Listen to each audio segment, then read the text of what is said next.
Good evening, and welcome to Midvalley Bible Church's virtual prayer meeting for Wednesday, June 9th. My name is Doug Hornock, and I'm the pastor at Midvalley Bible Church. I'm recording this video devotional on Sunday afternoon because, as many of you are aware, I will be having hip replacement surgery on Monday. For the past few months, I've experienced not only pain, but also the inability to get around and do the things that I want to do. And so after my visit to the doctor, the x-rays revealed that I have degenerative arthritis in my left hip and have bone on bone. Hopefully, the surgery will be over by Wednesday, and I will be watching this video with you enjoying a popsicle. Now, the reason I say that is because 2 years ago when I had my knee replacement, my older brother David called and explained that the key to a speedy recovery was eating popsicles. Well, say what you will, it seemed to work last time, so I plan on trying that prescription again to the letter. But seriously, I'm confident that everything is going to be great, and I have zero concerns, unlike when I had my knee done 2 years ago. I've been told that this is much easier and that I can expect a full recovery. And I'm looking forward to being relieved of the pain and to be able to play golf again, to walk and hike in the mountains and ski next winter. We are looking at on Wednesday nights the attributes of God. And tonight I want to look at the fact that God is gracious. And by that I simply mean that He exhibits grace to us. Now, there are a lot of good definitions for grace. Someone took the word and made an acronym, God's riches at Christ's expense. Others have suggested that it's favor bestowed where wrath is deserved.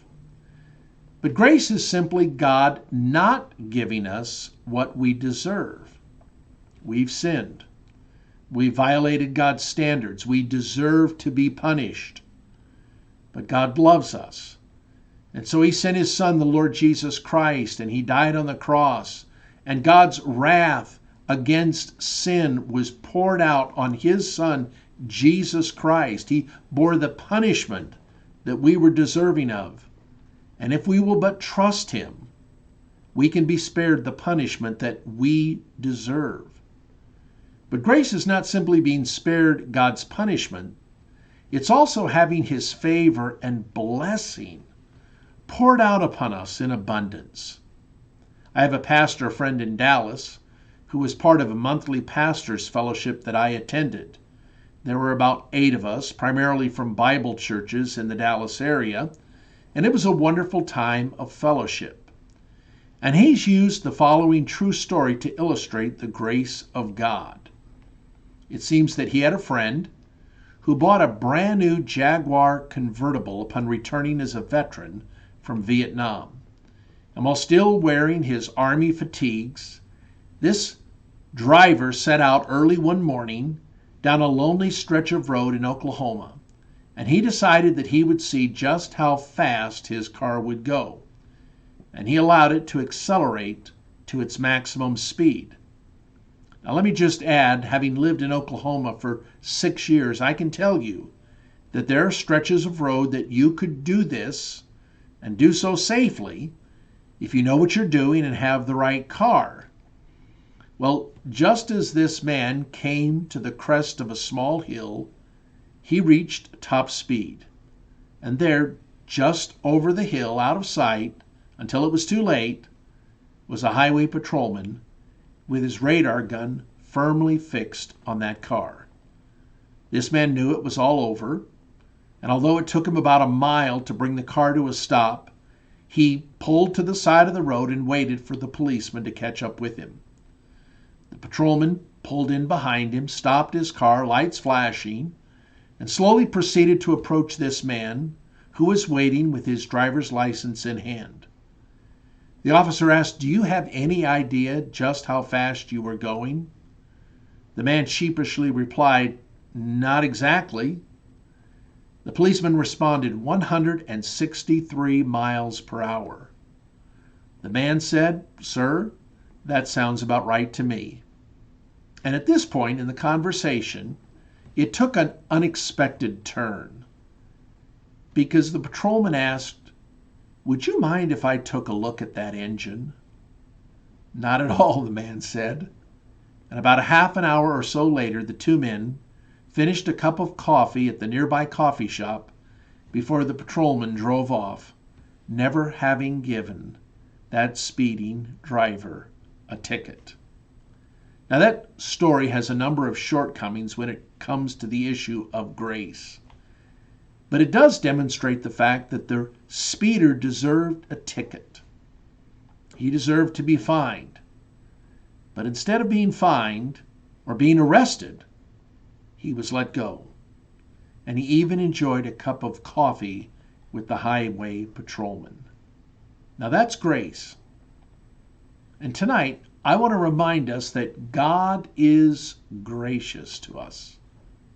He's kind and loving.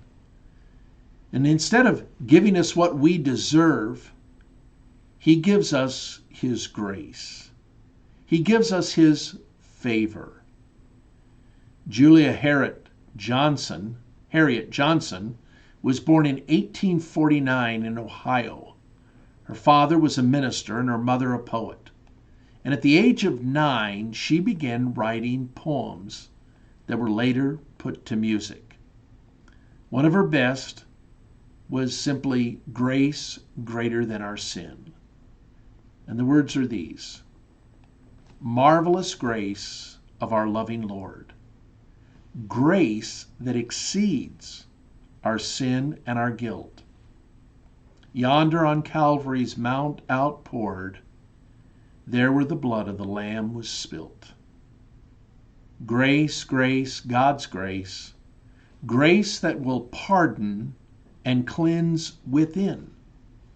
Grace, grace, God's grace, grace that is greater than all our sins." The final stanza reads, "Marvelous, infinite, matchless grace, freely bestowed on all who believe, all who are longing to see his face, will you this moment his grace receive?"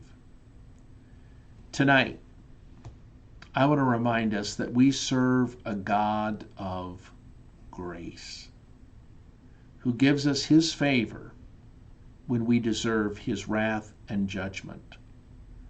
And so with that in mind, we can go to prayer right now, confident that God will hear our prayers and answer them according to his will.